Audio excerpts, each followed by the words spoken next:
Setting the stage, amid a chase across Jerusalem in pursuit of the lost crown of Solomon, Lupin III and his gang, Jigen, Gomen, and Fujiko, find themselves near the Church of the Holy Sepulchre. The crown is rumored to be hidden deep beneath the ancient city, said to bestow wisdom and unmatched charisma to the wearer. While descending into forgotten catacombs beneath the church, Lupin becomes separated from the rest of the crew. In a quiet, torchlit chamber, Lupin finds not treasure but a man sitting peacefully, dressed plainly, eyes filled with compassion. Time feels suspended.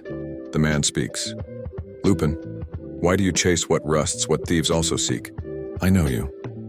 Lupin freezes, instinctively ready with a sarcastic quip, but the words don't come. There's something beyond logic or trickery in this presence. He senses instantly this is Jesus Christ. The conversation. Jesus speaks not with condemnation, but with gentle understanding. He recounts Lupin's life. The laughter, the thefts, the betrayals, the loneliness he hides behind a grin. Jesus tells Lupin, "You steal to prove you're more than your past. But what I offer you is not something you have to steal. It's already yours.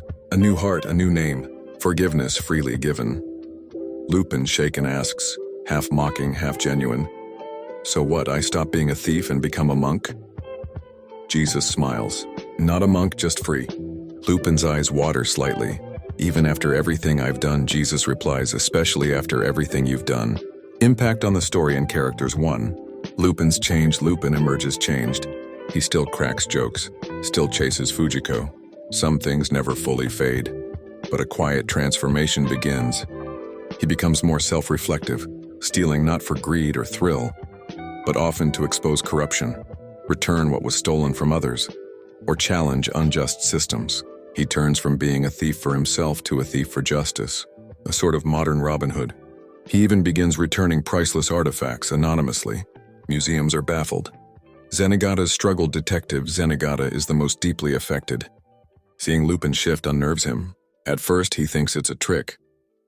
But when he watches Lupin return a priceless sculpture to a monastery in silence and walk away without a chase, Zenigata breaks down in confusion.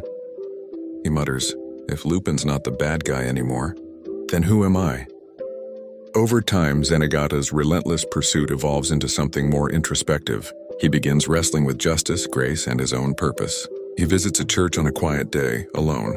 Eventually, Zenigata begins protecting Lupin at times, reluctantly, of course, when corrupt governments or greedy tycoons try to frame him. The team's reaction. Jigen watches Lupin's change warily, but eventually appreciates the depth it brings. He finds himself moved to protect innocence more often, and his bond with Lupin deepens into brotherhood. Gomen, already steeped in honor, sees this as Lupin finally walking a righteous path. Their respect grows quietly. Fujiko is the last to change. At first, she mocks Lupin's spiritual kick, but as she sees his peace and purpose, she becomes curious. She visits the same chamber years later. Series tone shift. The tone of the series gains an extra layer.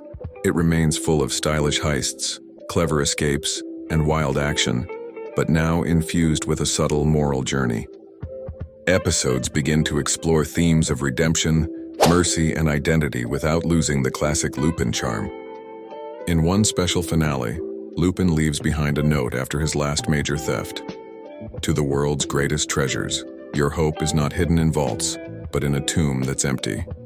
Lupin III.